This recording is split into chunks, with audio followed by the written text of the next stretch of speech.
पत्नी से गलती हुई है उसको ताड़ित कीजिए, डंडा मत उठाइए, ये ठीक नहीं है, मां लक्ष्मी रो पड़ेगी। ध्यान से सुन।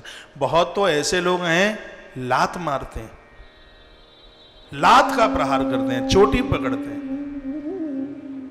चोटी पकड़ने का मतलब जानते हैं? जिस कंस ने चोटी पकड़ी, जिस दशानन ने, नारी की चोटी पर हाथ डालना, ब्राह्मण की चोटी पर हाथ डालना, कुनबे में आग का अंगारा टेकना है। ध्यान रहे इस बात का। इस श्लोक में लिखा ताड़िता ताड़िये तच्चः, जरूरत पड़ने पर ताड़ित कीजिए। ये नहीं है कि आप लाठी उठाकर मारने को तैयार हो, उसको घर से निकालने को तैयार हो जाए, ये ठीक नहीं। मितम ददाति ही पिता मितम भ्राता मितम सुतः, इसमें लिखा है भाई न होने पर भ्रात तत्व की पूर्ति ये करती है पत्नी, जिसे कहते हैं। पिता न होने पर पिता तत्व की पूर्ति ये करती है। मित्र न होने पर मित्र तत्व की यह पूर्ति करती है। इसमें लिखा है मां के न होने पर मां की पूर्ति पत्नी करती है। इसमें लिखा है जिस समय वो तुम्हारी सहयोगी बनती है, तुम्हारे भाई की तरह भुजा बन करके खड़ी होती है, जिस समय तुम्हारा जीवने का ध्यान रखती है, ख्याल रखती है, उस समय वो मां बन करके खड़ी होती है। और जिस समय तुम्हारे पास खर्चे को पैसा नहीं होता, अपने संदूक में से ला करके अपने जेवर को भी बेचने को तैयार हो जाती है, पैसा तुम्हें देती है, उस समय ये पिता का काम करती है। ऐसी नारी है जिसके द्वारा मनुष्य इससे कभी उर्ण नहीं हो सकता।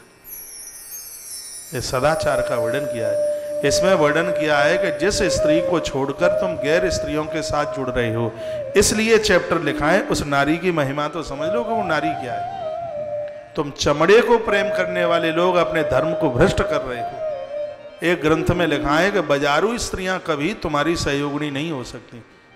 जिनके साथ तुम्हारी 7 भामर पड़ी हैं, तुम्हारा सहयोग वही कर पाएंगे, वही करेगी तुम्हारा सहयोग। और उसी संदर्भ में ये पूरा का पूरा अध्याय है कि उस स्त्री का तुम्हें क्या अच्छा लग गया, क्या बढ़िया लग गया, जिसकी वजह से विवाह में 7 भामर तुम्हारे संग पड़ी और तुमने उसे निष्कासित कर दिया।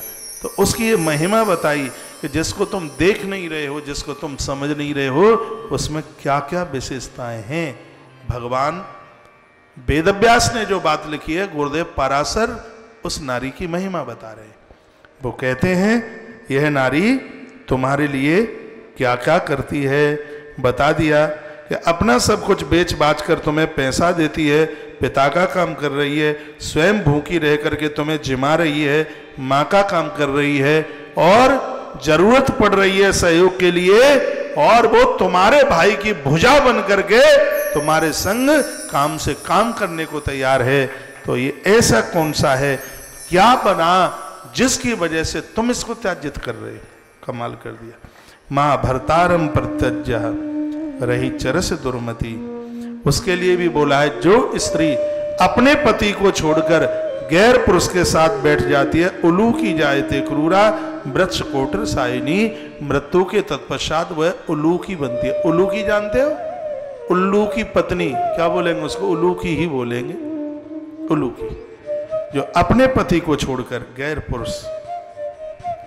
स्त्री दूसरे आदमी के साथ थाली पकड़ कर आरती नहीं उतार सकती। स्त्री दूसरे व्यक्ति के संग पास बैठ कर के हवन नहीं कर सकती, वर्णन है इसमें। यजन नहीं कर सकती, देव पूजन नहीं कर सकती। वह सहयोगिनी अपने पति की ही होती है। तो लिखा है या भ्रातरम परित्यज्य रहे चरति दुर्मति, जो अपने पति को छोड़कर उसको नारी को दुर्मति वाली नारी बताया। उल्लू की जाए ते क्रूरा, का मृत्यु होने के तत्पश्चात वह उल्लू की बनती है और पेड़ के वृक्ष कोटर में रहती है। यह लोक परलोक से गरे बिगड़ जाते हैं। इसलिए ध्यान रहे इस बात के लिए।